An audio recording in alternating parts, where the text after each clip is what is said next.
What is up, guys? In this video I want to talk about radians, what radians are, how they work, and why they're so important. And when I was in school I didn't really internalize it properly. To me radians were always a bit of a mystery. And then when I was teaching math over in China I met a guy called Dr. Andy Bauman who I worked with, and his explanation to me of radians was really cool. So that's what I'm going to share with you today. Hope you enjoy it.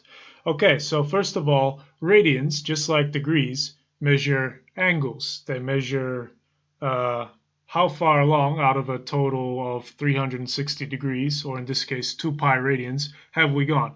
So let's say A radians, well, another way to write it, we could say A radians is equal to B degrees, and we use, of course, a little circle to represent the degree sign. So A radians is equal to B degrees, and these are both measurements of the same angle, the angle right there.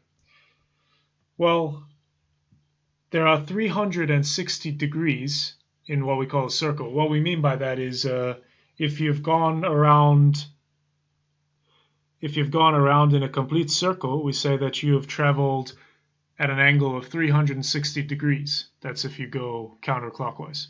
So if you've gone 360 degrees, it means you've gone around in a complete counterclockwise circle. Well, another way to write that is to say that you've actually gone 2 pi radians. 2 pi radians. So 360 degrees and 2 pi radians both mean that you've traveled anti-clockwise in a complete circle. Now, if you've only gone a little bit of that, so if you haven't gone in a complete circle, just like here, basically what we're saying is what fraction of 2 pi have you gone? So if we were to go in a complete circle, what fraction out of that complete circle have you gone? Well, in this case, the angle tells us in radians what fraction of 2 pi have we gone, and the B in degrees tells us what fraction of 360 degrees have we gone. In other words, we have that A radian divided by 2 pi is equal to, I'll use a different color for the equals B degrees divided by 360 degrees. I really should include a unit on the 2 pi radians. So A radians divided by 2 pi radians is equal to B degrees divided by 360 degrees. And we can cancel out the units. So cancel those radians, cancel those degrees. And then we're left with A divided by 2 pi is equal to B divided by 360. And therefore, if you know one of them, you can instantly find the other one. For example, if we knew B was, say, 45, then we could find A instantly. A would be equal to 45 times 2 pi divided by 360. Anyway, that's not the whole point of what this discussion is about, however. This discussion is the following observation.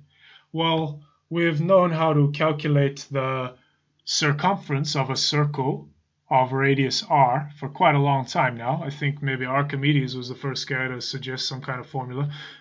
In any case, whoever came up with it, in the modern day, we know that for a circle of radius r, we know that the circumference is equal to 2 times pi times r. The circle we're looking at right now has a radius of 1. So actually, our circle has a circumference of 2 times pi times 1, so we don't even need the r. So our circumference is equal to 2 pi. Well, I want to take a look at this circle right here in the middle. The circle made up of the green part and the red part. Well, don't you notice that actually this green circle is just the same as the black one, except it's been shrunken down. So this green circle is basically just like the black one, except we've shrunk it down into the middle to whatever length. Well, the important thing about that is because all we've done is shrink the circle down, it must be the case that actually this fraction here, this red fraction, would remain the same as a fraction of the whole circle. that fraction better remain the same. And so, what this length here is, whatever this length, this red length here is, let's say that this is has a length of, I don't know, w. Well, we better have that w divided by 2 pi is the same as a divided by 2 pi. Otherwise, the fractions would no longer be the same. And hence, the length w is actually just equal to a. So w equals a. Although the units of w would be different. The units of w will be whatever units the radius is in. So if this is like, say, 1 centimeter, then this length here, w, will be equal to a centimeters and so forth. But in general, if the radius is 1 unit, then this length here that has an angle of a radians in the center, it will have a length of a units. So we don't even need the w anymore. So the length of the arc, which is a small piece of the circumference that makes an angle of a radians in the middle, is actually equal to a units, where in both cases a is just some number. So actually radians tell us how far along, the actual distance that we've traveled along the outside, the circumference of a 1 unit circle, or a circle with a radius of 1 unit.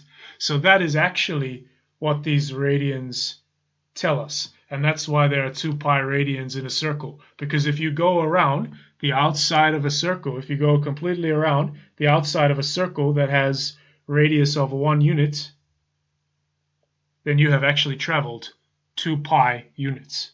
And that's why there are 2 pi radians. So yeah, I thought that was really cool. Hope you enjoyed it as well. Thanks very much for watching. Take care. Bye.